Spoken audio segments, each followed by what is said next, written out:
Ma'am मेरा boyfriend चला तो नहीं जाएगा, मैम मेरी गर्लफ्रेंड चीट तो नहीं कर लेगी, या स्टेटस सिंबल।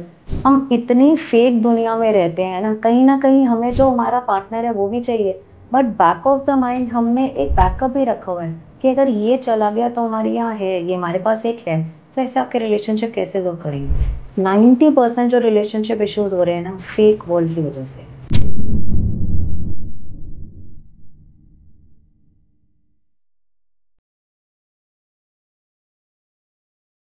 क्या आप भी लाइफ के किसी फेज में फंस गए हो? रिलेशनशिप इश्यूज हो या फैमिली प्रेशर, करियर कंफ्यूजन या हेल्थ स्ट्रगल्स, मेंटल ब्रेकडाउन्स हो या मनी स्ट्रेस, टीवीटी है आपके साथ एक ऐसी जगह जहां पर आपको गाइडेंस मिलेगी बिना किसी फिल्टर के। चाहे आपको चाहिए क्लैरिटी, हीलिंग या सही डायरेक्शन, तो हमसे जुड़िए, हमें डीएम कीजिए या फिर हमें व्हाट्सएप कीजिए 8448801064 पर।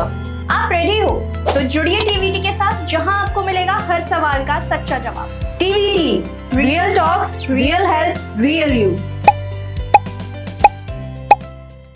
Hello and welcome once again at TVT. आपको हमारी पिछली वीडियोस बहुत ज़्यादा पसंद आई एंड आई होप कि आपको हमारी आज की भी ये स्पेशल वीडियो बहुत ज़्यादा पसंद आने वाली है, क्योंकि आप लोगों के कमेंट्स आए थे कि आपको टैरो रीडर से जानना है कि क्या फाइनेंशियल लॉस या अबेंडेंस के बारे में भी टैरो रीडिंग के जरिए बताया जा सकता है।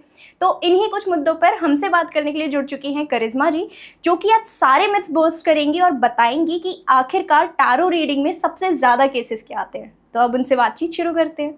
Hello ma'am, we welcome you at our platform. Radhe Radhe, thank you so much. So ma'am, firstly हमें आप ये बताइए कि आप टैरो में भी हैं, आप न्यूमरोलॉजी में भी हैं। So how did you started your journey?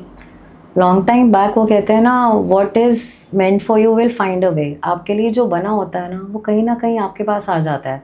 हर किसी का एक सोल पर्पस होता है, एक को पर्पस होता है। आपको पता कब चलता है, ये आपकी इंडिकेशंस, आपकी डिवाइन पास, आप उससे कितना कनेक्टेड हो वो उसके थ्रू आपको पता चलता है। धीरे धीरे धीरे मुझे डिवाइन पावर से, अपने भगवान से, अपने इष्ट से बहुत सी इंडिकेशंस मिली कि नहीं यार, I am not meant for this.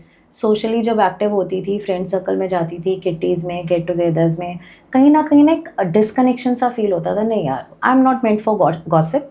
मेरे लिए कुछ अच्छा, इससे हायर वाइब्रेशंस की चीज़ बनी है। मुझे बचपन से ही जैसे एस्ट्रोलॉजी का बहुत शौक रहा है। जाती थी, पंडित को हाथ दिखाया, कुंडली दिखाई, तो वो शुरू से ही बोलते थे कि बेटा तेरी ना सिक्स सेंस बहुत अच्छी है, तेरी छठी इंद्री बहुत अच्छी है। अब तब इन सब बातों पे इतना ध्यान नहीं दिया। फिर धीरे धीरे जब मैंने देखा मेरी फैमिली में कुछ मिसहैपनिंग होने वाली होती थी, या फ्रेंड सर्कल में कोई सजेशन की ज़रूरत होती थी, या ब्रेकअप हो गया, कोई बिजनेस में किसी को हेल्प की ज़रूरत है, तो as a family member, as a friend, मैं सबको एक सजेशन देती थी। फिर जब देखती थी ना वो सजेशन हाँ सक्सेसफुल हो रही है, तो मैंने कहा क्यों ना अपने ऊपर एक काम किया जाए, पहले अपने आप को स्पिरिचुअली ग्रो किया जाए। क्योंकि जब तक आपके अलाइनमेंट खुद नहीं होगी, आपके चक्रास बैलेंस नहीं होंगे, आपका थॉट प्रोसेस क्लियर नहीं होगा, आप दूसरों को हील नहीं कर पाओगे। जब तक एक डॉक्टरी अपनी डिग्री खुद नहीं लेगा, वो पेशेंट्स को कैसे हील करेगा। तो ये मेरी जर्नी ऐसे ही वहाँ से धीरे धीरे स्टार्ट हुई। मैम, आप बहुत सारे मोडालिटीज़ में हैं, लेकिन अगर हम टैरो रीडिंग की बात करें, सो आपके पास बहुत से आपके कस्टमर्स आते होंगे, राइट? तो फिर वो आपके पास ऐसे क्या मिथ्स लेकर आते हैं जो कि आप आज हमारे प्लेटफॉर्म पे आके बर्स्ट करना चाहते हो? देखो, डॉक्टर के पास बिना किसी प्रॉब्लम के तो आप जाओगे नहीं ना। ऐसे ही हर किसी की प्रॉब्लम अलग अलग होती है, बट मोस्ट कॉमनली आजकल जो प्रॉब्लम चल रही है, रिलेशनशिप इश्यूज़। मैम मेरा बॉयफ्रेंड चला तो नहीं जाएगा, मैम मेरी गर्लफ्रेंड चीट तो नहीं कर लेगी, या स्टेटस सिंबल। हम इतनी फेक दुनिया में रहते हैं ना कहीं हमें जो हमारा पार्टनर है वो भी चाहिए, but back of the mind हमने एक बैकअप भी रखा हुआ है कि अगर ये चला गया तो हमारे यहाँ है, ये हमारे पास एक है। तो ऐसे आपके रिलेशनशिप कैसे वर्क करेंगे? 90% जो रिलेशनशिप इश्यूज़ हो रहे हैं ना, फेक वर्ल्ड की वजह से। आप नोट करेंगे, जैसे हस्बैंड एंड वाइफ हैं, आपकी एनिवर्सरी है, आपका बर्थडे है, एक दूसरे को हम बाद में विश करेंगे 11:55 पे फेसबुक पे, सोशल मीडिया पे डालने के लिए। हमारी पोस्ट पहले तैयार होती है, हमारी पिक्चर्स पहले तैयार होती हैं। एक दूसरे को हम रिस्पेक्ट नहीं दे रहे हैं, एक दूसरे को हम ग्रीट नहीं कर रहे हैं, अप्रिशिएट नहीं कर रहे हैं। दुनिया को दिखाने के लिए हस्बैंड ने सॉलिटर के टॉप्स गिफ्ट कर दिए, पर वो दिन भर वाइफ से ये नहीं पूछा हाउ आर यू फीलिंग, तू कैसा फील कर रही है, तू थक गई है, चल let's go for a drive, let's have some coffee. 5 minute एक दूसरे के साथ बात करने की फुर्सत नहीं है। सोशल मीडिया के दिखाने के लिए स्टेटस सिंबल है, फेक। हम फेक वर्ल्ड में जी रहे हैं, जो आजकल रिलेशनशिप का सबसे बड़ा ड्रॉबैक है। इस पे आप मानोगे, मैं 4 से 6 घंटे से ज़्यादा भी बात कर सकती हूँ। क्यों आजकल डिवोर्स रेट्स इतने हाई हो रहे हैं? ईगो, रिवेंज, कहीं ना कहीं आपके कार्मिक पैटर्न्स ऐसे होते हैं जो आपने लास्ट बर्थ में या कभी भी रिलीज़ नहीं किए होते हैं, तो ऑन एंड ऑन आपके लिए बैक ऑफ द माइंड में आते ही रहते हैं आपकी लाइफ में, जो बहुत ज़रूरी है रिलीज़ करना। क्वेश्चंस ही एस्ट्रोलॉजी के पास आजकल यही है, रिलेशनशिप इश्यूज़, फाइनेंशियल इश्यूज़, बस। एग्जैक्टली। बट मैम जैसे आप बता रहे हो कि हर कोई अपना बैकअप रखना चाहता है, राइट? बट हम ये भी देखते हैं ना कि अगर किसी का ब्रेकअप हो गया, so they want their ex back in their life, तो इसके लिए भी आपके पास कुछ केसेस आते हैं? एक्स का मतलब क्या होता है? अगर आप अल्फ़ाबेटिकली जाओ, एक्स का मतलब क्या होता है? क्रॉस। आपको अपने एक्स पे क्या पता, आपकी पास्ट लाइफ कर्मा से आपने लास्ट बर्थ में या कभी भी उसको किसी वे में कैसे उसको हर्ट किया होगा, जो अभी आपको इस लाइफ में वो हर्ट करने आया है। अगर वो आपका सच्चा प्यार है तो आपको हर्ट नहीं करेगा। देखो, रिलेशनशिप्स बहुत से पैटर्न्स में होते हैं, ट्विन फ्लेम, सोलमेट, कार्मिक। अब वो किस वे में, कितनी जर्नी में आपका उसका साथ कितना है, ये आपको नहीं पता। जब तक वो आपको ब्रेक नहीं करेगा, या ब्रेक करके, कभी कभी ऐसे होते हैं आप इतने टूटे हुए होते हो, 10-10, 15-15 साल का रिलेशनशिप आपका चला जाता है, डिवोर्स में चला जाता है, या अफेयर्स चले जाते हैं। लिव इन में भी लोग रह के 7-8 साल बाद ब्रेकअप कर लेते हैं, बट उनके बाद उनको एक ऐसा उनको कनेक्शन मिलता है, जैसे आप सोलमेट कह लो, वो आपको मिलता है तो आपको लगता है कि नहीं यार, दिस इज़ द बेस्ट। इंसान को ना हर किसी की लाइफ में 2 तरीके के प्यार होते हैं, एक जो वो डिज़र्व करता है, एक जो वो डिज़ायर करता है। अब हमें समय कब आती है और हमें समझ कब आती है, ये आपके कार्मिक पैटर्न में डिपेंड करता है। सो बेसिकली जो टैरो रीडिंग के ज़रिए हम लोग अपने पास्ट लाइफ कर्मास के बारे में भी पता लगा सकते हैं। आप किसी भी मोडालिटी के थ्रू अपने पास्ट लाइफ कर्मा के बारे में पता लगा सकते हो, चाहे वो टैरो हो, चाहे वो न्यूमरोलॉजी हो, चाहे वो एस्ट्रोलॉजी हो, कुछ भी। जाने का रास्ता, डेस्टिनेशन आपकी यही है, मोड ऑफ ट्रांसपोर्ट अलग है। आप ट्रेन में जा रहे हो, आप बस में जा रहे हो, आप प्लेन में जा रहे हो, that is totally your call. जब तक आपकी इनर वॉइस नहीं आएगी ना, तब तक आप इन सब मोडालिटी में आओगे भी नहीं। अब जब तक आपकी तबीयत ख़राब नहीं होती, आप डॉक्टर पे नहीं जाते हो ना, आप होम केयर कर रहे होते हो, आप अपनी मेडिसिन ले रहे होते हो। जब आप एक्सट्रीम लेवल पे आते हो ना, तभी आप किसी के पास जाते हो हेल्प करने के लिए। यार जैसे टैरो है, टैरो आपकी लाइफ में ना एक लाइट का काम करती है, कि अभी आप मुझसे कुछ पूछने आए हो, पर जब मैंने आपके कार्ड्स देखे, मुझे पता चलेगा आप मेंटली डिस्टर्ब हो, आप फाइनेंशियली डिस्टर्ब हो, कि आप इमोशनली डिस्टर्ब हो। और कभी कभी tarot out of the box जाके ना, आप जो पूछने आए हो ना, मैं आपसे पूछूंगी आपकी फैमिली में सब ठीक चल रहा है? आप कहोगे हेल्थ इश्यूज़ तो कोई नहीं चल रहे। इससे रिलेटेड मैं आपको अपने कितने सारे केसेस ऐसे सुना दूंगी ना, जो आपको लगेगा कि पूछने वो कुछ और आया था, सॉल्यूशन उसको किसी और चीज़ का मिल गया। टोटली डिपेंड ऑन इंडिविजुअल कि आपकी खुद के और खुद का वाइब्रेशंस कैसी जा रही है। Ma'am you are a numerologist too, right? But हमने ये भी देखा है बहुत से बार कि कुछ लोग ये होते हैं कि अपना कॉन्टैक्ट नंबर चेंज करवा लेंगे, अपना नाम चेंज करवा लेंगे, जस्ट बिकॉज दे थिंक कि अगर वो ये सब चीज़ें करवाते हैं तो उनकी डेस्टिनी भी चेंज हो जाएगी। देखो, आपकी डेस्टिनी में जो लिखा है ना, टू बी वेरी ऑनेस्ट, वो कोई नहीं चेंज कर सकता। आपकी लाइफ में अगर लिखा है ये चीज़ होनी है, तो वो होके रहेगी। आप बारिश में भीगने जा रहे हो, आप बारिश में भीगोगे। टैरो, न्यूमरोलॉजी, एस्ट्रोलॉजी या कोई भी रेमेडीज़ आपको इस वे में हेल्प करेगी कि आप बाहर जा रहे हो, मैं आपको एक छाता पकड़ा दूँगी, आप पूरे नहीं गीले होगे, आपके पैर गीले होंगे, बाकी आपके कर्मा पे डिपेंड करता है। आप नंबर चेंज कर लो, आप ब्रेसलेट्स पहन लो, आप रिंग्स पहन लो, आप XYZ कोई भी किसी भी वे में हेल्प कर लो, पर आप अगर अपने फैमिली मेम्बर्स को ही नहीं पूछ रहे हो, आप अपने लव्ड वंस की ही डिसरिस्पेक्ट कर रहे हो, तो कोई भी नंबर, कोई भी रेमेडी आपको काम नहीं करेगी। अगर आपकी अलाइनमेंट ठीक है, आपके चक्रास बैलेंस हैं, आप ऊपर पहुंचना चाहते हो, बहुत अच्छी बात है। आप किसी को धक्का मारे अगर ऊपर पहुंचोगे तो आप ऊपर नहीं पहुंच पाओगे। उसमें number, car number, mobile number, घर नंबर कोई काम नहीं करेगा। आपकी इंटेंशंस कितनी प्योर है उस पर काम करेगा। अगर आपकी वाइब्रेशंस बहुत अच्छी हैं तो आपके नंबर्स आपको इंस्टेंट रिजल्ट देंगे। मतलब आज आपने नंबर चेंज किया तो 10-15 दिन में आपको लगेगा कि आपको पॉजिटिव या नेगेटिव रिजल्ट आ रहा है। वो आपके अलाइनमेंट पे भी बहुत डिपेंड करता है, आपके ऑरा पे बहुत डिपेंड करता है।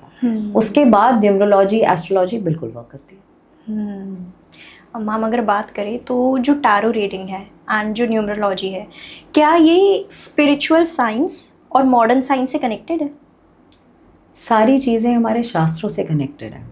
पहले होती थी कुंडली, भृगु शास्त्र होते थे, आपने देखा था कहीं कहीं, जैसे हर किसी की फैमिली में एक फैमिली डॉक्टर होता है, बहुत ज़रूरी होता है कि आप इंस्टेंट किसी को भी कॉल कर लो, मेरे बच्चे की तबीयत ख़राब है, मेरी वाइफ की, एक फैमिली डॉक्टर होता था।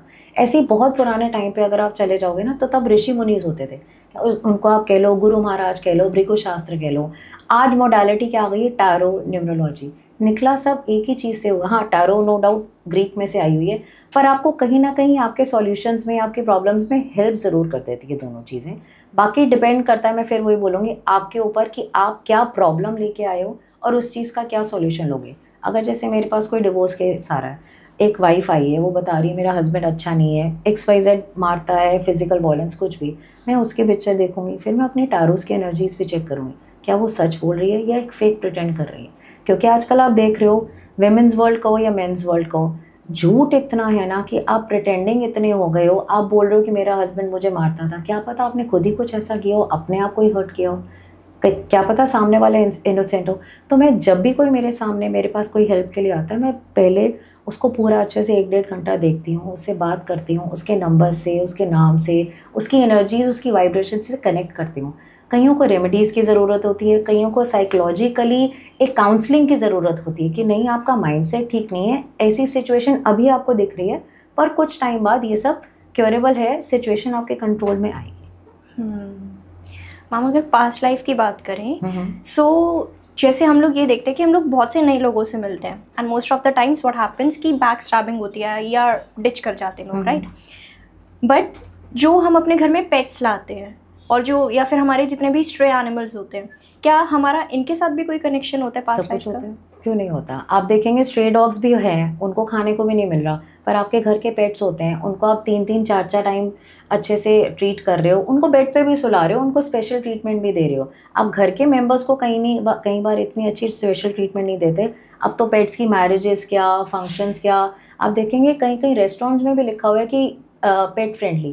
क्यों? आप वो आपका सारा कर्मा है। कोई ना कोई ज़रूरी थोड़ी ना आज मेरी इस बर्थ में, अगर मेरी जो भी XYZ अगर मैं चली जाऊँ, तो ज़रूरी थोड़ी ना अगला जन्म मैं इंसान का ही लेके आऊँ। वो मेरे कर्मा पे डिपेंड करता है ना, मैं एनिमल बनती हूँ, मैं क्या बनती हूँ। कितने सारे स्पीशीज़ हैं, खाली पेट्स यही नहीं रह गए हैं, चींटी भी है, कीड़े मकोड़े ऐसे हैं जो पैरों के नीचे भी कुचले जाते हैं। वो आपके कर्मा पे डिपेंड करता है। क्या पता मैंने आपके घर में डॉग बन के आना हो, आपसे सेवा करवानी हो, क्योंकि आपने मेरी लास्ट बर्थ पे कोई सेवा नहीं करी हो, मुझे किसी ना किसी वे में हर्ट किया हो, तो पेट्स उस रूप में सेवा कराने भी आते हैं। क्योंकि आजकल ना हम इंसानों से ज़्यादा पेट्स की सेवा करना पसंद करते हैं। आजकल आपकी जो जनरेशन है, आप देखोगे मेरे कई ऐसे केसेस हैं, मतलब केसेस नहीं, आई एम सॉरी, मतलब जो भी मेरे नोन में हैं, 10-10, 15-15 साल शादी हो गए, बच्चा नहीं करना चाहते क्योंकि वो रिस्पॉन्सिबिलिटी लेने को तैयार नहीं है। They are ready to keep a pet. आप डॉग रख लो, आप कैट रख लो, वो उसकी रिस्पॉन्सिबिलिटी लेने को तैयार है, बट वो एक बच्चे की रिस्पॉन्सिबिलिटी लेने को तैयार नहीं है। Ma'am now if we talk about abundance, so क्या टैरो रीडिंग के ज़रिए और क्या न्यूमरोलॉजी के ज़रिए किसी को कितना फाइनेंशियल प्रॉफिट होगा, क्या इसका भी अंदाज़ा लगाया जा सकता है? देखो, आपको अगर अबंडेंस चाहिए ना, तो कहते हैं ना everything is law of attraction, law of manifestation. हर जगह की वाइब्स है, जैसे यहाँ के भी वाइब्स है, यहाँ की भी और है। आज आपको मुझसे बात करके क्या पता इतना अच्छा लगे कि आप मेरा नंबर लो, आप मुझसे बात करो। ज़रूरी नहीं कि केस सॉल्व करने के लिए बात करो कि मैं किसी प्रॉब्लम हूँ, जनरली कि मुझे आपको अपने दिल की कोई बात बतानी है। ऐसे ही लॉ ऑफ अट्रैक्शन और मैनिफेस्टेशन होती है। उसके लिए सबसे बड़ा प्रोसेस होता है सरेंडर। अगर आपको कुछ चाहिए ना, तो उसमें सेल्फ डाउट मत करो। अगर मैं आज अपने प्रोफेशन के थ्रू, आप जिस प्रोफेशन में, आप सोशल मीडिया में, मैं टैरो में हूँ, अगर मुझे इसके थ्रू 2 लाख रुपए महीने कमाने हैं, तो उसके लिए पहले मुझे अपना माइंडसेट, अपना थॉट प्रोसेस, अपने आप को इतनी क्लियर इंटेंशंस देनी पड़ेंगी ना कि मुझे बिना हर्ट किए, मेहनत के साथ, नो डाउट एफर्ट्स के साथ, मेहनत के साथ, अपने कर्मा के साथ उस चीज़ को अलाइन करना बहुत ज़रूरी है। बट वही बात आ गई ना, ऊपर चढ़ने के लिए मुझे किसी को धक्का नहीं मारना। आप अगर किसी का बुरा सोच के आगे बढ़ोगे तो आप कभी आगे नहीं बढ़ पाओगे। आप जितनी मर्जी मैनिफेस्टेशंस कर लो, आप वाटर मैनिफेस्टेशन कर लो, आप पेपर पे कर लो, आपकी इंटेंशंस प्योर होनी बहुत ज़रूरी है। आप सरेंडर मोड में बहुत होना ज़रूरी है। और उससे भी बड़ी बात, सेल्फ डाउट नहीं। अगर मैं आपको बोल रही हूँ कि मुझे 2 लाख रुपए महीना कमाने हैं, थोड़ी देर बाद मैं सोचूँ यार मैं कमा पाऊँगी, नहीं कर पाऊँगी, ये कर पाऊँगी, अगर आपने सेल्फ डाउट कर लिया, अगर आपने डिवाइन पावर पे सेल्फ डाउट कर लिया, तो आप कुछ नहीं कर पाओगे। बाकी रही मैनिफेस्टेशन की काम, इट रियली वर्क्स। मैंने अपने सामने ऐसे एग्जाम्पल देखे हैं, मैं खुद भी उनमें से कहूँगी कि कहाँ सोचा था कि 500 रुपये का खर्चा भी कैसे करूँ, और आज उनको मैंने देखा है कि वो 500 रुपये ऐसे किसी को जैसे दान कर रहे हैं या डॉग्स को फीड करा रहे हैं, किसी हेल्पर को दे रहे हैं, उसके लिए आज उनके लिए कुछ भी नहीं है। It's all depends on your aura. आप खुद जितने क्लीन रहोगे ना, आपको अपने आप उतनी ही क्लियरिटी, अपने आप अबंडेंस अट्रैक्ट होता है। उसके लिए लेट गो करना आपको बहुत सी चीज़ों को बहुत ज़रूरी है। Exactly. Ma'am now we talk about manifestation, तो हमारी ऐसी बहुत सी ऑडियंस है जो ये सोचते हैं कि बस हम मैनिफेस्ट करके छोड़ देते हैं, आगे फिर वो देखा जाएगा जो भी होगा। एक एग्जांपल देती हूँ मैं आपको इसके लिए। अब जैसे फॉर एग्जांपल अगर मुझे 10 किलो वेट रिड्यूस करना है, अगर मैं सोचूं कि नहीं यार मुझे तो 10 किलो वेट रिड्यूस करना है, तो उसके लिए मुझे क्या करना है? मुझे उसके लिए जिम भी जाना है, किसी भी वे में वर्क करना है, वर्कआउट करना है, 1-1.5 घंटा अपनी कैलोरीज बर्न करनी है, अपनी डाइट का ख्याल रखना है। तो मैनिफेस्टेशन के लिए थोड़ी ना कि आपने पेपर पे लिख के रख दिया, आपने बर्न कर दिया बे लीव, जैसे मैं भी रेमेडीज़ देती हूँ, बे लीव बर्न करो, पिलो मैनिफेस्टेशन करो, वाटर मैनिफेस्टेशन, उसके बाद उस चीज़ को आप कंसिस्टेंसी में कितना लेके आ रहे हो, आप उसके लिए एफर्ट कर रहे हो। आज मैं आपके यहाँ पॉडकास्ट पे आई हूँ इंटरव्यू के लिए, आप अगर बैठे बैठे सोचो मेरे पास अपने आप क्लाइंट्स आ जाएंगे, तो आएंगे नहीं। आपको कॉल करना पड़ेगा, आपको पूछना पड़ेगा। मुझे भी अगर टैरो किसी के थ्रू करना है, अब सोशल मीडिया टचवुड इतनी अच्छा आजकल सबको पॉजिटिव और नेगेटिव दोनों हैं, मैं उनको अगर बताऊंगी कि मेरी ये एक्सपीरियंसेस हैं, मेरी ये जर्नी रही है, तो एक बार तो आके वो मुझसे कनेक्ट करने की कोशिश करेगा ना। मैनिफेस्टेशन में अगर आप कह रहे हो कि आपको 2 लाख चाहिए, आप उस चीज़ के लिए मेहनत करो ना, आप प्रोजेक्ट्स करो, आप लेट नाइट वर्क करो, जो भी आप जिस भी फील्ड में हो, मेहनत करनी बहुत ज़रूरी है। अगर मैं 2 दिन जिम जाऊँ, मेरा वेट नहीं हिल रहा, मैं डाइट करने पे नहीं हिल रहा, अगर मैं उसको डीमोटिवेट होकर बैठ जाऊँ, नहीं यार मेरे बस की नहीं है, मैं डाइट नहीं कर रही हूँ, मैं वर्कआउट नहीं कर रही हूँ, ऐसे नहीं होगा। Consistency is the key. 4-6 महीने रेगुलर लग के आप कोई भी किसी भी चीज़ में लग के काम करोगे, तो अच्छे से अच्छी डिवाइन पावर, वो भी तो आपको एग्जाम्पल लेगी ना, वो भी तो आपको करती है ना, कि ट्रीट करती है कि कैसे कि भैया मैं भी इसका इम्तिहान लेके देखता हूँ, आज ही 2 लाख रुपए कमाने को तैयार है, इस चीज़ पे कितनी देर के लिए कंसिस्टेंस रहेगी, वो भी तो आपका एक इम्तिहान लेंगे। भगवान भी ऐसी कुछ नहीं देता, बिना मेहनत के फल नहीं मिलता। Exactly ma'am, now if you talk about, so ऐसे कौन से साइंस हैं, यूनिवर्सल साइंस, जो हम लोग इग्नोर कर देते हैं? बहुत से साइंस होते हैं यूनिवर्सल साइंस। अब जैसे मैं आपको एग्जांपल देती हूँ, आपकी शादी किसी से फिक्स हुई है, जैसे ही शादी फिक्स हुई है, आपने देखा आपको मेल को जैसे फाइनेंशियली लॉस होना शुरू हो गया, या फीमेल की हेल्थ पे इफेक्ट आना शुरू हो गया, आपके कहीं ना कहीं घर में कुछ मिसहैपनिंग हो गई, आपने किसी को, अपने लव्ड वंस को खो दिया, तो कहीं ना कहीं यूनिवर्स आपको ना ये साइन दे रहा है कि जैसे आप इस रिलेशनशिप से, अपने नए रिलेशनशिप को अपनी लाइफ में लेके आए हो ना, तो कहीं ना कहीं वो आपके लिए अच्छा नहीं है। पर हम जिद इतनी कर लेते हैं ना उस चीज़ को पाने के लिए, वो कहते हैं ना चाहत, भूख होती है हमें, हम यही नहीं समझ पाते हैं ये हमारा सोल कनेक्शन है, कि हमारी सिर्फ एक अट्रैक्शन है, एक सिर्फ डिज़ायर है। वो जब बाद में, जब हम एक बंधन में, शादी में बन जाते हैं, बाद में 2, 4, 5 साल बाद जाके वही रिलेशनशिप आपको टॉक्सिक लगने लगता है। आपको यूनिवर्स ने साइंस दी है ना कि ऐसा मत करो। एक बहुत अच्छी स्टोरी है ब्रेड एंड टोस्ट की। अभी आपने ये लंदन एयरप्लेन जो क्रैश हुआ है, वो भी आपने स्टोरी सुनी होगी, कितने लोगों ने अपनी स्टोरी शेयर की है। नो डाउट जो हुआ है वो बिल्कुल भी अच्छा नहीं हुआ। उसमें से एक लड़की थी जो फ्लाइट पकड़ने वाली थी, वो लेट हो गई। अब वो घर से लेट हो गई, वो ट्रैफिक में फंस गई, XYZ जो भी उसके साथ फैक्टर हुआ, उसने भगवान को बोला होगा ना, क्यों आपने मेरे साथ ऐसा किया, मैंने पढ़ने जाना था ये वो। बट आपने बाद में उसका रिजल्ट देखा, अगर वो भी उस फ्लाइट में चली जाती तो आज वो भी हमारे साथ नहीं होती। तो उसकी फैमिली कितना ब्लेस कर रही होंगी कि अच्छा हुआ तू नहीं गई। ये यूनिवर्स का ही एक साइन होता है जो हमें कहीं ना कहीं पहचानने होते हैं। उसके लिए आपको अपनी बॉडी को बहुत अलाइन करना, आपको खुद पॉजिटिव होना बहुत ज़रूरी है। सबसे पहली बात है डिटैचमेंट सीखना ज़रूरी है। जितने भी आपकी लाइफ में लोग हैं जो आपको टॉक्सिक लग रहे हैं, आपकी हेल्थ के लिए, आपकी मेंटल हेल्थ के लिए, फिजिकल हेल्थ के लिए अच्छे नहीं लग रहे हैं, आप अगर पास्ट को, रिलेशनशिप को पकड़ के बैठोगे ना, आप नए रिलेशनशिप में कभी नहीं आ पाओगे। यूनिवर्स के साइंस वर्क करते हैं। एंजल नंबर्स आपने सुना होगा। आप घर से बाहर जा रहे हो, आपको आपकी मदर ने टोक दिया, बच्चे ये पहन के मत जा, 10 मिनट रुक जा, अच्छा हुआ ना 10 मिनट रुक गए, बारिश आ गई, कुछ भी XYZ हो गया, साइंस हर जगह है। वाइब्स हर जगह है, वो हमें फील करनी है। उसके लिए जब तक आप खुद क्लीन नहीं होगे ना, मेंटली, फिजिकली, इमोशनली, तब तक आप कोई साइन नहीं एक्सेप्ट कर सकते। मैम जैसे आपने एंजल नंबर्स की बात कही, तो फिर हम लोग इंस्टाग्राम पे बहुत देखते हैं कि लाइक अगर आप 11:11 पे कोई भी विश मांगोगे तो it would get fulfilled, right? But क्या सच में ऐसा होता है? देखो अभी जन्माष्टमी होके गई है, हम ठाकुर जी के जन्मदिन पे झूला झुला के, भोग लगा के, उनके जन्मदिन पे उनसे ही हम कुछ मांगने जा रहे हैं। क्या हमने ग्रैटिट्यूड शो किया?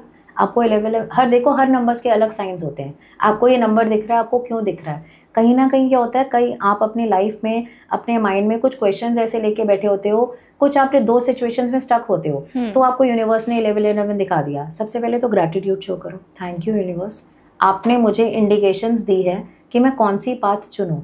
हर नंबर्स का अलग एक सिग्निफिकेंस होता है। मैनिफेस्ट करो, ज़रूर करो, जब मर्जी करो, बट ग्रैटिट्यूड भी साथ साथ शो करो। आपने देखा होगा हमारे बड़े बोलते हैं कि हमारे मुंह पे सरस्वती का वास होता है।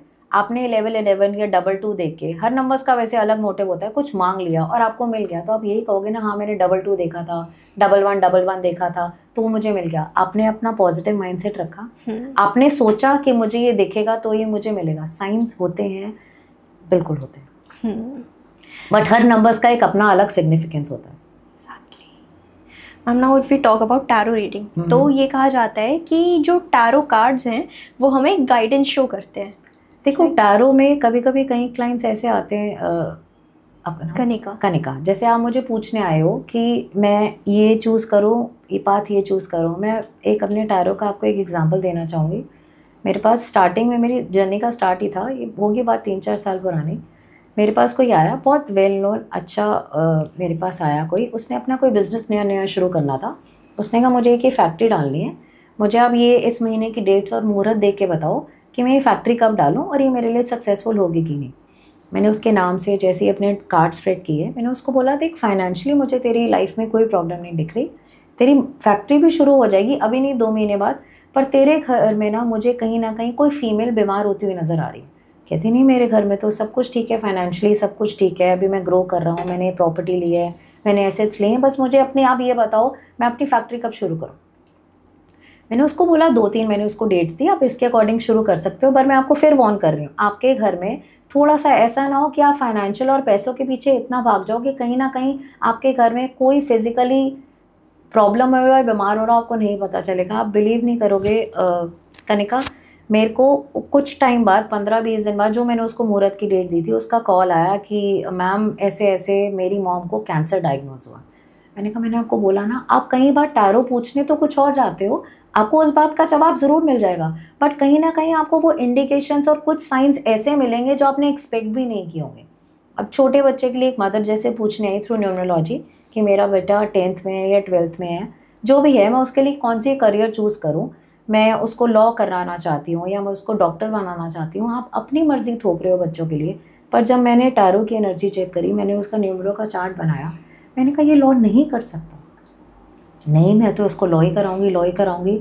अब मानो कि 2 साल बाद वो 2 बार क्लैट का पेपर दिया, उसने लॉ का फर्स्ट ईयर किया, उसने ड्रॉप कर दिया।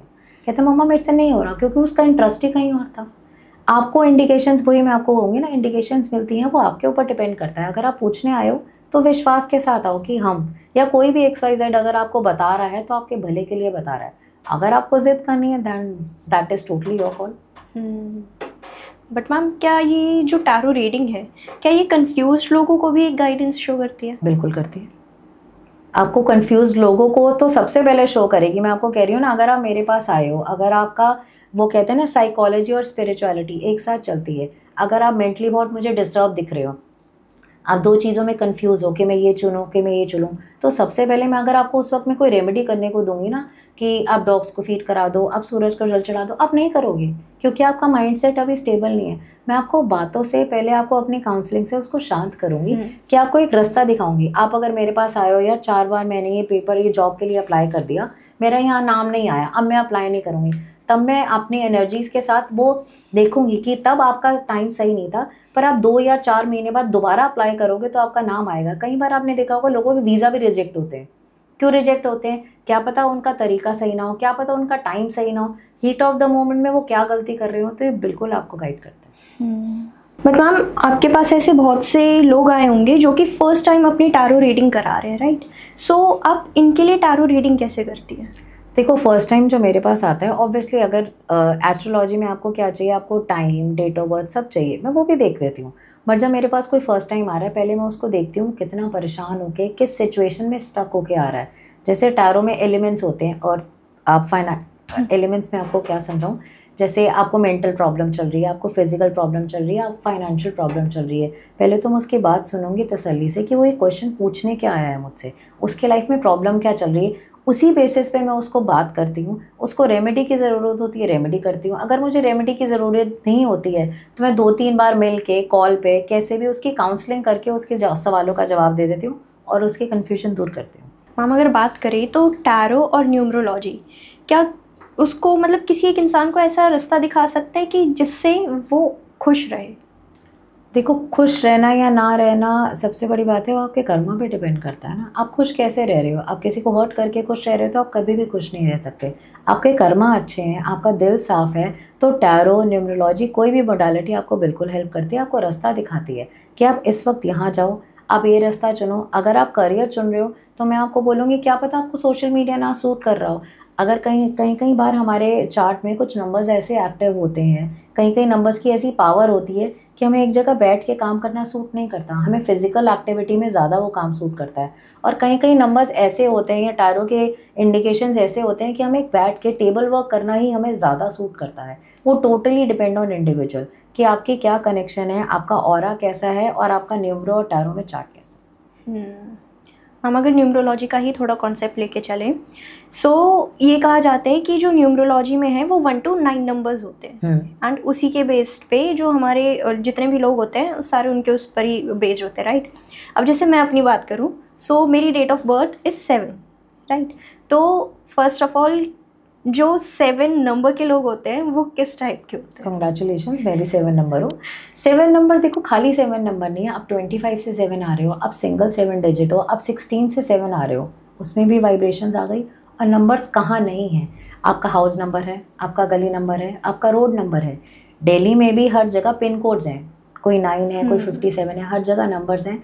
हर किसी नंबर्स के एक अलग ट्रेट होते हैं। अब जो 7 नंबर्स होते हैं कहीं ना कहीं वो स्पिरिचुअली अपने आप ही कनेक्टेड होते हैं, उनकी इंट्यूशन पावर, उनकी गट फीलिंग उनको वॉर्न करती है। वो बात अलग है, हम उसको इग्नोर करते हैं उन साइंस को। अब ऑन मीडिया में अगर बता दूँ तो 7 नंबर जब तक टूटेगा नहीं ना तब तक संवरेगा नहीं। आपकी लाइफ में कहीं ना कहीं आपने हेल्थ इश्यूज़ को ले लो, फाइनेंशियल इश्यूज़ को ले लो या मेंटल इश्यूज़, आपने अपनी लाइफ में एक ना एक बार डाउनफॉल ज़रूर देखा होगा। पर हाँ, आप बिखरे नहीं हो, 2, 4, 5 दिन लिया आपने, कुछ टाइम लिया, उसके बाद हील होके आप स्टैंड अप हुए हो and you are very supportive. 7 number को अगर आप ऐसे उल्टा करो तो एल भी बनता है ना, तो 7 नंबर लकी भी है। वैसे हर नंबर अपने आप में लकी है, पर वो आप पे डिपेंड करता है वो आपको कितना लक फेवर कर रहा है। महाज यू टोल्ड के हाउस नंबर्स भी होते हैं, बिल्कुल होते हैं। तो क्या हाउस नंबर्स के ज़रिए भी मतलब जो एक घर की एनर्जी है वो पता लगाई जा सकती है? बिल्कुल पता लगाई जा सकती है। हाउस नंबर हो गया, वास्तु हो गया। अब ये नंबर आपको आपके न्यूमरोलॉजी के अकॉर्डिंग सूट ही नहीं कर रहा। अब जैसे कहते हैं ना 4 नंबर राहु का नंबर होता है, 8 नंबर शनि का नंबर होता है, क्या पता आपको वो सूट कर रहा हो। वो आपके चार्ट पे डिपेंड करता है ना। क्या पता आपको 4 नंबर का घर बहुत सूट कर रहा हो, राहु की एनर्जी आपको वो फाइनेंसेस दे के जाए। उसके बाद घर की एंट्रेंस, घर की वाइब्रेशंस, घर की डायरेक्शन सब मैटर करती है। और मैम जैसे हम देख रहे हैं कि आपने क्रिस्टल्स भी पहने हुए हैं, so you are a crystal healer too, right.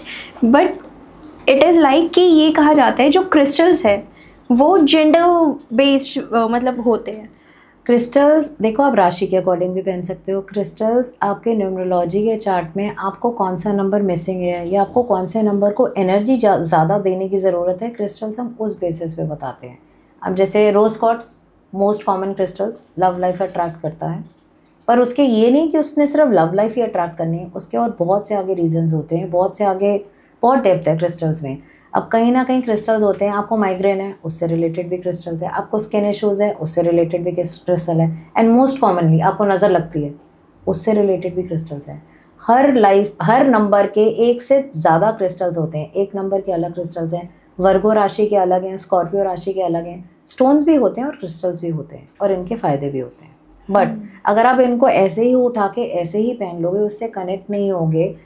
Connection मतलब उस क्रिस्टल्स को आप विश्वास की तरह पहनो ना, कि अगर मैं ये पहन रही हूँ तो मेरी लाइफ में जो चीज़ मिसिंग है, जो चीज़ इनकम्प्लीट है, एफर्ट्स भी करने हैं। ये नहीं कि क्रिस्टल पहन लिया और कोई जादू हो गया, ऐसे नहीं होता। आपको साथ साथ अपने कर्मा, अपने डेली रूटीन वर्क जो भी आप उससे रिलेटेड कर रहे हो वो भी करने ज़रूरी होते हैं। क्रिस्टल आपको उसकी तरह उससे साथ ना एक जैसे एक अपॉर्चुनिटी दे देते हैं। अब मैं कहूँगी कि मैंने कुछ ऐसा काम किया, कुछ रेमेडी करी, कुछ क्रिस्टल पहना, तो मुझे आपका पॉडकास्ट का ऑफर आ गया या मुझे सोशल मीडिया के थ्रू कोई क्लाइंट मिल गया। ये ऐसे हेल्प करते हैं। मैम अगर बात करें फॉर एग्जांपल हमारे आसपास कोई नेगेटिव हो रहा है, कोई नेगेटिव एनर्जी है, अगर हम क्रिस्टल पहन के उनके साथ जाते हैं या उनके पास जाते हैं तो जो क्रिस्टल्स हैं क्या वो सामने वाले की एनर्जी को अट्रैक्ट करता है? बिल्कुल करते हैं।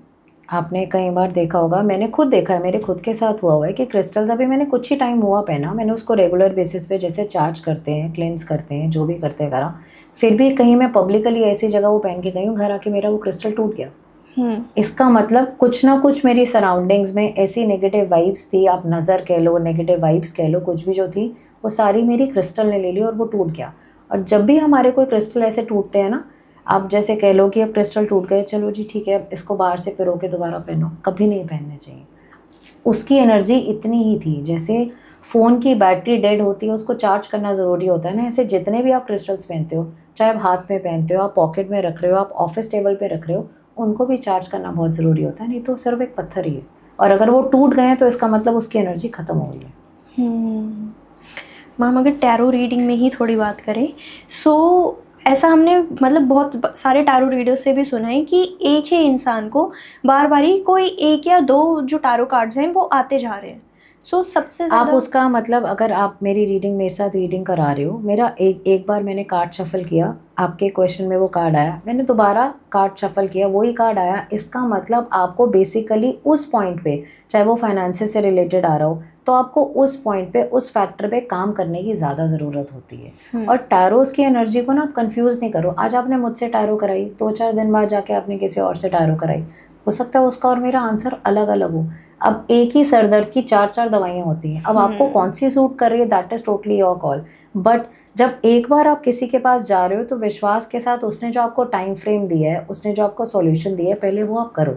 अगर वो वर्क नहीं करता तो आप कहीं और जाओ, और काम करता है विश्वास। Ma'am starting of the video में आपने ट्विन फ्लेम की बात की थी, सो क्या सबके ट्विन फ्लेम होते हैं? देखो, हर जो इस दुनिया में आता है ना, उसका twin flame, soul flame, karmic connection, तीनों कनेक्शंस होते हैं। अब वो डिपेंड करता है आप पास्ट लाइफ कर्मा में किसी को कितना हर्ट करके आए हो। इस लाइफ में आके कई बार होता है 40-40 साल तक आपकी शादी नहीं हो रही है, आपके ब्रेकअप्स हो रहे हैं। क्यों? क्योंकि आपने पिछले जन्म में किसी ना किसी को मेंटली, फिजिकली, इमोशनली इतना हर्ट किया था कि आपकी लाइफ में वो पैटर्न बार बार रिपीट हो रहे हैं। कोई आपको आता है, आपको हर्ट करके चला जाता है, और आप अभी एक रिलेशनशिप से निकले नहीं हो, आप दूसरे रिलेशनशिप में पहले जंप आउट कर देते हो। आप उसको भूले नहीं हो, आप उससे साथ रिवेंज लेना चाहते हो, उसको प्रूव करना चाहते हो। जब तक आप पुराने कार्मिक रिलेशनशिप को, 3-4 स्टेप्स होते हैं, release, forget, forgive, let go. मतलब आप पुरानी चीज़ों को रिलीज़ नहीं करोगे, अपने पुराने रिलेशनशिप को दिमाग से माफ़ नहीं करोगे, मन से माफ़ नहीं करोगे कि हाँ यार, जो भी तेरे मेरे बीच हुआ है, चाहे डिवोर्स केसेस ही क्यों ना हो, कि चल ठीक है यार, 2 साल हो गए, 10 साल हो गए, 4 साल हो गए, तेरी मेरी लाइफ इतनी ही थी, अब आप अपनी ज़िंदगी में खुश रहो, मैं अपनी ज़िंदगी में खुश रहूँ, आप भी मूव ऑन करो, मैं भी मूव ऑन करूँ। अगर हम बिना रिलीज़ करे, फॉरगेट करे, फॉरगिव करे, लेट गो करे, हम आगे मूव ऑन करेंगे ना, तो हम कभी सक्सेसफुल नहीं होंगे। हमें पुराने रिलेशनशिप से ना कॉर्ड डिस्कनेक्ट करनी बहुत ज़रूरी होती है। जैसे बच्चा पैदा होता है, हम उसकी कॉर्ड डिस्कनेक्ट करते हैं ना मदर के लिए, क्योंकि मदर और बच्चे दोनों के लिए ज़रूरी है। ऐसी पुराने रिलेशनशिप से ना हमें कॉर्ड डिस्कनेक्ट करनी ज़रूरी होती है। जब आप वो कॉर्ड डिस्कनेक्ट करते हो, कार्मिक पैटर्न्स अपने रिलीज़ करते हो, अपने जाने देते हो, तब आप अपने सोलमेट से अपने आप अट्रैक्ट होते हो। और हर इंसान का सोलमेट ज़रूर होता है। अब वो डिपेंड करता है कि आपको कब मिले। मैम एक बारी किसी एक एस्ट्रोलॉजर से हमारी बात हुई थी, तो उन्होंने कहा था जो ट्विन फ्लेम है उसकी एक जर्नी होती है, वो आपको किसी एक एज, पर्टिकुलर एज में आके मिलता है, लाइक आफ्टर 30s। सो नहीं, कोई टाइम फ्रेम नहीं है कि आपको 20s के, ऑब्वियसली बचपन में तो नहीं मिलेगा ना। ट्विन फ्लेम आप क्या ढूंढ रहे हो? आप सामने वाले के अंदर, या आप अपने एक रिलेशनशिप में कंफर्ट जोन ढूंढ रहे हो ना, वो आपको एक एज पे, एक स्टेबिलिटी में आके मिलेगा। ट्विन फ्लेम होता है attraction, basically it's a physical attraction. Twin flame क्या होगा? आप थोड़ी देर आपसे बात कर रही हूँ मैं, आपके साथ मुझे बहुत अच्छा लग रहा है, आपके अंदर भी वही ट्रेट्स हैं, मेरे अंदर भी वही ट्रेट्स हैं, हम दोनों की चॉइसेस, प्रायोरिटी एक जैसी हैं, मैच करती हैं, हम एक दूसरे के साथ बहुत अच्छा। पर हम 2 से 3 घंटे से ज़्यादा एक दूसरे के साथ बैठेंगे ना तो हमारी लड़ाई हो जाएगी। ट्विन फ्लेम, ये मेरा ही तो पार्ट निकल के आप आए हुए हो ना, झगड़े होने शुरू हो जाएंगे, टॉक्सिसिटी हो जाएगी। तो ये ज़रूरी नहीं है कि ट्विन फ्लेम आपको इस पर्टिकुलर एज पे ही मिले, ऐसा कुछ नहीं होता। मतलब हमें कभी भी ट्विन फ्लेम कभी भी मिल सकता है आपको ट्विन फ्लेम। आप कितना अपने आप को, अपनी वाइब्रेशंस को, अपने ऑरा को कितना उस चीज़ को पाना चाहते हो, उस चीज़ के लिए क्या कर रहे हो, आपको रिलेशनशिप उसी अकॉर्डिंग मिलते हैं। पर जब तक आप अपने घर, अपनी लाइफ के पुरानी टॉक्सिसिटी रिलेशनशिप्स को लेट गो नहीं करोगे, उनसे कॉर्ड डिस्कनेक्ट नहीं करोगे, आपको अपनी लाइफ का प्यार, आपका सोलमेट आपको नहीं मिलेगा। आएगा भी तो वो वही पैटर्न रिपीट करके दोबारा चला जाएगा। मैम अगर टैरो रीडिंग में बात करें सो ऐसा कहा जाता है कि गाइडेंस कार्ड है एंड प्लस ये भी कहा जाता है कि सामने वाले की एनर्जी को देख के टैरो कार्ड निकाला जाता है। बट क्या ऐसा भी होता है कि किसी के स्टार्स अलाइनमेंट जो होते हैं क्या उसको देख के भी टैरो रीडिंग की जाती है? टैरो करते करते पता चलेगा कि आपके स्टार्स अलाइन है कि नहीं है, उसको देख के नहीं रीडिंग करी जाती है। कई बार आता है इंसान इतना परेशान होता है कि मैम मेरे को ये हेल्प कर दोगी, मैं उसको बोलूँगी शांत रहे, क्या प्रॉब्लम है क्या नहीं है, उसके स्टार्स फेवर में है कि नहीं, उसकी सिचुएशन फेवर में है कि नहीं, कि उसका माइंडसेट फेवर में नहीं है। उसको सबसे पहले जानने की ज़रूरत क्या है कि तेरे स्टार्स तो ठीक चल रहे हैं पर तेरा थॉट प्रोसेस ही इतना नेगेटिव है, तू हर सिचुएशन को हर चीज़ को नेगेटिव प्रोस्पेक्टिव से देख रहा है, तो पहले मैं उसको अलाइन करूँगी ना, बाद में तो तेरे स्टार्स काम आएंगे। और कई बार होता है हमारे स्टार्स इतने अच्छे होते हैं पर हमारा माइंडसेट ठीक नहीं होता। दोनों को साइड बाय साइड बैलेंस करना बहुत ज़रूरी होता है। राधे राधे एवरीवन, मेरा नाम करिश्मा है। I am a tarot reader, numerologist, relationship coach and healer. आपको किस फील्ड में सक्सेस चाहिए, कहाँ प्रॉब्लम आ रही है रिलेशनशिप में, फाइनेंसेस में, सेल्फ डाउट हो रहा है, तो please connect me through tarot numerology. Thank you so much.